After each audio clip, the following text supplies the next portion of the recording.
Hello everyone, my name is Ella Johnson and I will be doing my oral explanation on rationalism. So, imperialists tend to be described as having a passive mind while rationalists tend to have a more active mind.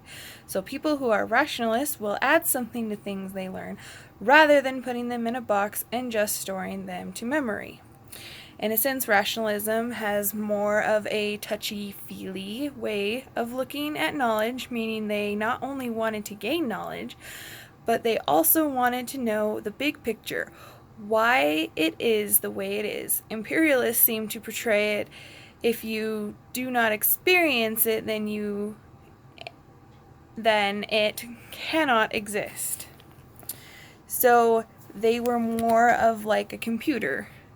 If the data is not there, if you don't experience it, then it doesn't exist.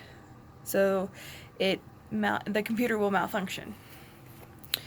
So the first historical figure mentioned in our book is Bras Spinoza, also known as Benedict, and he was a fan of Descartes and Locke. He eventually, though, rejected Descartes' claim that God, matter, and mind were all separate entities. He believed that God, nature, and the mind were one, all connected, and inseparable. This, of course, did not coincide with the Jewish and Christian beliefs, so he was rejected by both, and on July 27, 1656, he was excommunicated. With this, the notice issued was especially cruel.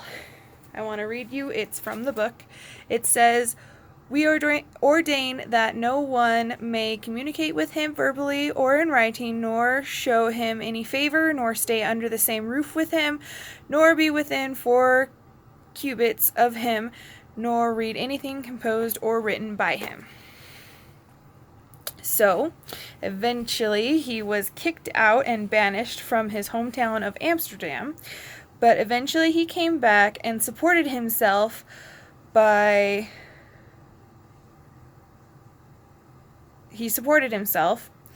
refused money and gifts, repeatedly denied multiple offers to the chair of philosophy at the University of Hindenburg because accepting it would prevent him from voicing his true thoughts about Christianity. His ultimate goal in life was to find a way of life that was both ethically correct and personally satisfying. He embraced pantheism, a belief that God is present everywhere and in everything.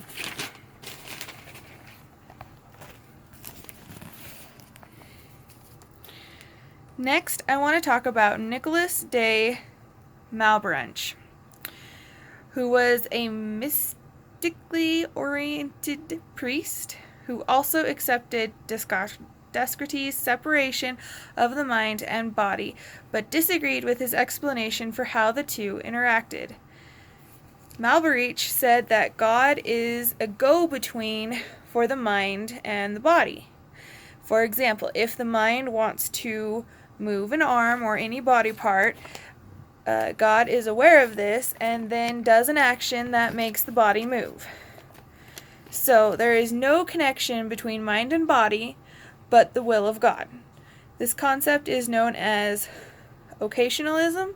Basically, he said God is the only reason anything happens.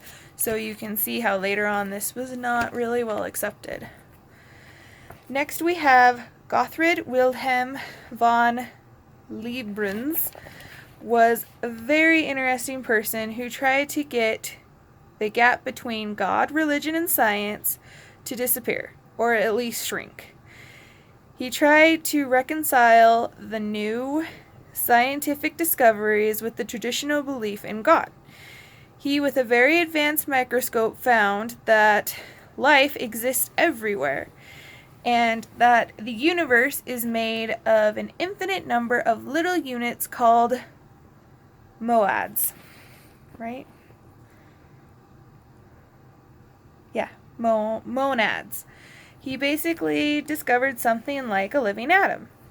He also rejected Descartes' and Malebranche's beliefs. Instead of interactionism and occasionalism, he proposed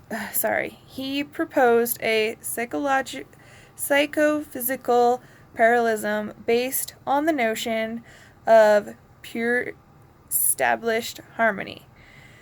This basically said that the entire universe was created by God in the perfect harmony, but nothing in the universe actually influences anything else. The last person I'm going to talk about is Thomas Reid because I relate to him the most. He represented rationalism and defended the existence of reasoning powers. He said that those that claim reasoning do not exist are using reasoning to doubt its existence. He put forth the common sense philosophy, which is sound practical judgment concerning the basic ability to perceive, withstand, and judge that is shared by everyone. And that is my report. Sorry, I'm not very good at this. I hope you learned something or at least reinforced your information you already learned. Thank you.